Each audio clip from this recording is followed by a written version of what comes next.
overall, this car was in really good shape when we got it.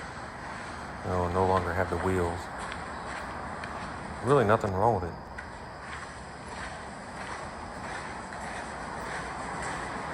Very nice color blue to it.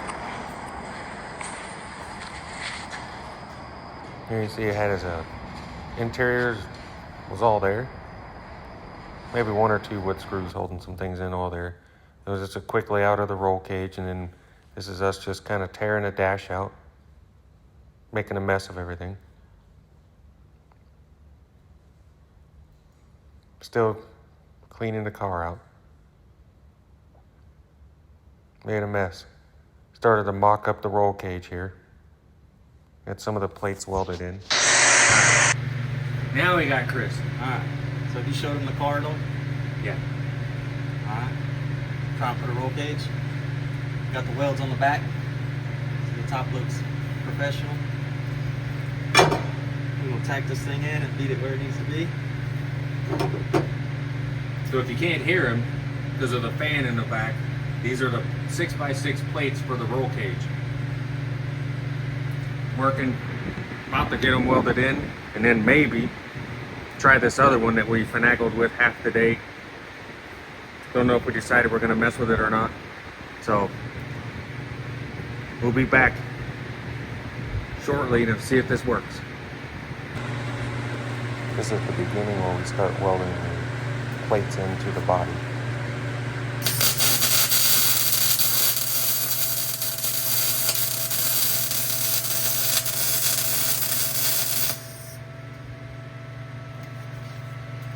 Stay. Here we lean the hoop forward and was tacking on the rear bars. We did a full-on weld in of these, and then we're going to lean the bar back and tack it back in place.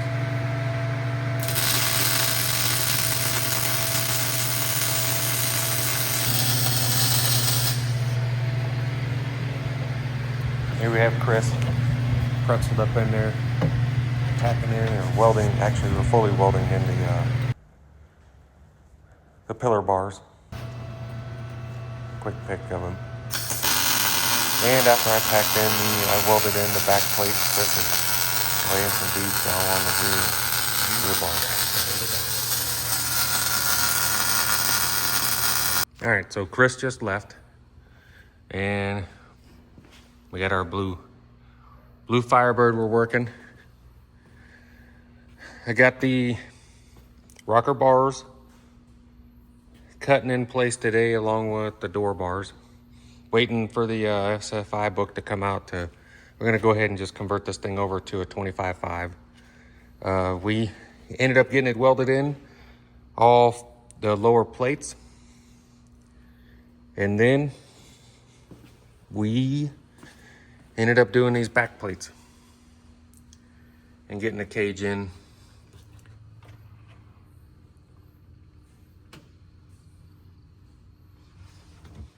Still learning.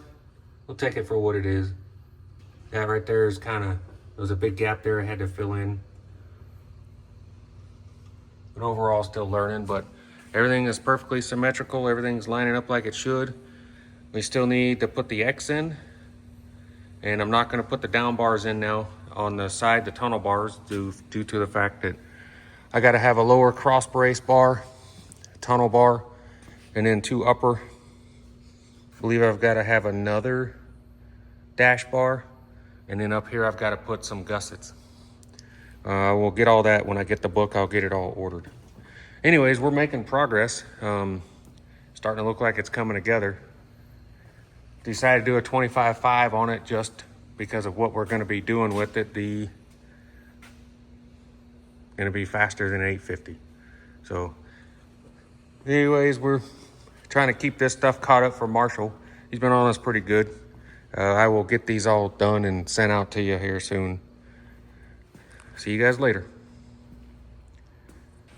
What's up, everybody? We got more parts in. Got the lower cross member. Decided to go ahead and convert this thing over to a 750 or SFI cert. Got a bunch of the stuff in. Got the rear quick performance 40 spline rear axles come in. look pretty nice. Kind of hard to see. I'll get them all out and do a review of them later, but got that. Got that rear end in, Ford 9-inch. The axles, I should say, the axles were gun drilled. The Ford 9-inch with the internal and external gusseting, powder coated.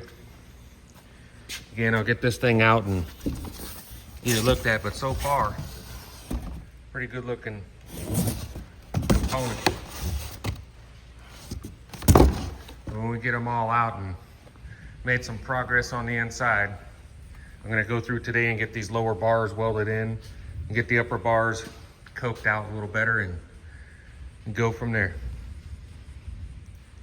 All right.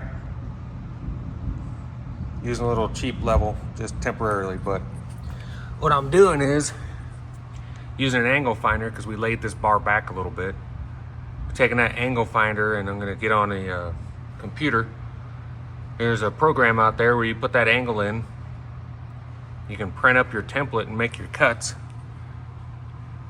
so you can lay your bars in. I mean, I didn't do bad. Lined up pretty good. I just gotta shorten it. So I gotta take about a 1/4 inch off this bar, this lower rocker bar, get it down to the right height. But with doing that, I wanna try the template to see how close and accurate it is. I already used it over there. I'm gonna cut it out. I gotta make a 23-degree cut over there and an 81-degree cut over here to make it line up perfect. And then from there, I'm gonna start putting in the, tacking all this stuff in. I'm gonna do this crossbar. Once I get this crossbar in, I'll start laying out the halo. And it should be what I'm working on today. A little more difficult without Chris here, but I'll get by.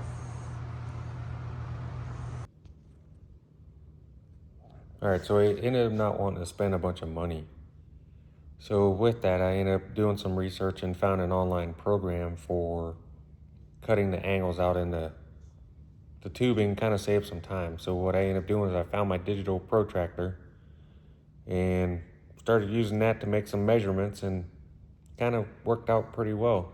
Lay the thing on there, take the measurement, go online, put the measurements in, get your bar sizes, hit print your template out and lay it out there, trace it, and so it pretty much did exactly what it needed to do. So that's kind of where we're at on that. So this is the program that I found online, and I don't remember who it's through at the current moment, but it works really, really good. Essentially, you choose your bar diameter size on your first bar and your thickness. And then you run through and add a second bar and put the thickness on it. And then you can change the angle that you want. And as you change that angle, it changes the picture, and then you can print it up. You print it, and there's your template. And you can leave the triangles down at the bottom, but I cut them out with the actual coping thing. So seems to be working pretty good, pretty happy with it. I definitely would recommend it. Okay, so essentially, I got the rocker bar level. I got the digital angle finder on there, and it came out to 81.3. And so what I ended up doing was going into the program and putting in there my pipe diameter, the wall thickness, and the degrees. I just chose 81. And it prints out on a piece of paper, and you just verify the scale. When you verify the scale, cut it out, wrap it around your pipe. You have center line marks here where my thumb's at. And you basically just mark the center line of your pipe and line this guy up, wrap it around, and cut. And I just dropped it in. I didn't try to really line it up perfect, but it actually is way better than me eyeballing it before. And even the bottom side, there's no gap on the bottom side. So far,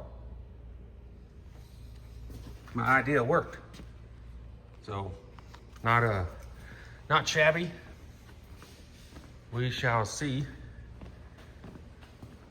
I ended up getting a tubing notcher finder, I should say. Drop that guy right on the tube, put it at whatever degree you want. I just use a Sharpie to mark the center line, roll it over 90 degrees, mark it again, gives me the exact center of the tube. So worked out. And because you can do that in whatever increment degree you want, you just take your measurement, add a 1/2 inch to your pipe to account for your coping, and make the cuts. So now I'm gonna drop this guy down a 1/4 inch. And I'm gonna do the same thing once I get ready. I've already marked it out at 25 degrees. So I'll cut it out, probably cut a 1/8 inch off there, 1/4 inch off there, and get the actual right angle and drop it in. Yeah, about to cut this guy and get it put in. So, and working. Got the lower bars tacked in. I'm not gonna tack in the sidebars yet. We'll get this back one in and we're gonna start getting the rest of it done. So, working on my bench.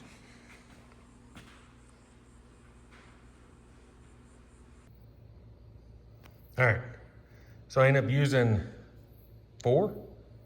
I used a 90, an 85, an 86, and an 81 on this. And again, the bottoms turned out good.